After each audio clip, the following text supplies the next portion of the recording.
And that was the creamy sound coming out from this keyboard that I just recently modified at the shop. If you saw my last video, I upgraded my keyboard switches to the Akko Silent Penguins. This is what the Silent Penguins look like. Distinct because of the yellow, white and black chassis. I have two of these mechanical keyboards. One is 65% and this one is 75%.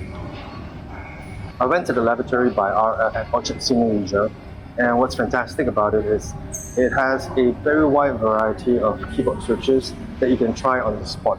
So I really went through pretty much every single switch I could get my hands on, and then I realized that due to the design of the shop, it's an open concept shop, I wasn't able to hear the sound very clearly, and that's one of the drawbacks of having such a store design. I went through a lot of keyboard switches. These are the Akko Rosewood linear switches, and that's the one that I got eventually. So after going through so many keyboard switches, I realized that the one that made the biggest differences were the Penguin silent switches, but there were two silent, but the Akko Rosewood was the one that gave me that creamy top sound that I was looking for. And everything else that I tried in the store, the difference was a little bit too subtle for me to justify the change, because it isn't cheap to change out your keyboard switches.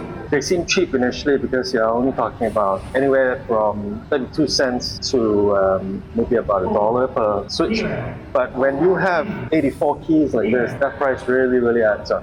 So I gave myself a bit of a budget. I didn't want to spend more than, like 53 cents per switch. The Akko Rosewoods are about, I would say, 35 cents US dollars. I highly recommend them. They're very inspiring. And if you pair it together with a keyboard base that's made of aluminum, I suspect you'll get a better sound. Now the space bar is a bit of a funny one. So let me show you what I did with the space bar. The space bar sounded really thin actually, and that's one of the things. It's really difficult to get a really good sound out of your space bar, but I think I managed to do it. I think it's supposed to lube it in order to get a thocky sound out of the keyboard. But all I did was I added some weight to it, glue tack, push it down, make sure it doesn't come out. And with that additional weight and control to the acoustics of the inside of the plastic, I'm able to get a really nice thocky sound from the space bar. Once again, these are the Akko Rosewood linear switches, and I love them very much. The Penguins are not so bad, but just a little bit too silent. If you are looking for something very silent in office, these are the ones to get. If you're looking for a talky, creamy sound, these are the ones to get for sure.